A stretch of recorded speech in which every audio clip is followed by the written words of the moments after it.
Hello everyone, এটা ছিল লক্ষ্মী পুজোর মিনি ব্লগ। জানি অনেক দিন পরে ভিডিওটা আপলোড হচ্ছে, তো এটা ল্যাদ খাওয়ার জন্যে। তো এদিকে লক্ষ্মী পুজোর কাজে আমি মায়ের সাথে এদিকে হাতে হাত লাগাচ্ছি। ফার্স্টে এদিকে আমরা আটা মেখে লুচি ভাজাটার কাজ করছি। মা এদিকে বেলে দিচ্ছে, আমি এদিকে ভাজছি। তো এরকম করেই চলছিল। আমি লুচিটা যেহেতু ভালো ভাজতে বেলতে পারি না, তাই আমি ভাজার দায়িত্বটা নিই।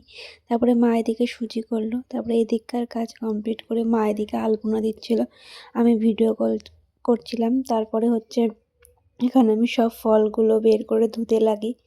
ফল ধোয়া কমপ্লিট হয়ে গেলে তারপরে সেগুলো কাটতে লাগি। আমি কাটতে কাটতে তারপরে মা এসে কাটা শুরু করে, আমি একটু আস্তে আস্তে কাটছিলাম।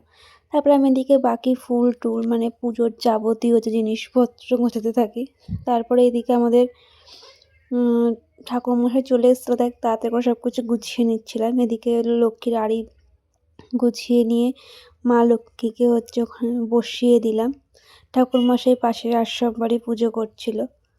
তারপরে এদিকে আমি লক্ষ্মীর আড়ি বসিয়ে শঙ্খ প্রদীপ ধূপকাঠি জ্বালিয়ে নিই, যেটা নিয়ম সেগুলো করে নিয়ে তারপরে আর বাকি সব জিনিসপত্র ঠাকুরমশাইয়ের হাতের কাছে গুছিয়ে রেখে দিলাম, যাতে পরে সেটা অসুবিধা না হয়। তারপরে এদিকে নৈবেদ্য আর এই হাঁড়ি গুছাচ্ছিলাম, আমরা এগুলো বাটিতে দিই। তারপরে এদিকে লুচি সুজি ফল টল সব কিছু দিয়ে গোছানো কমপ্লিট হয়ে যাওয়ার পর ঠাকুরমশাই চলে আসে পুজো করতে।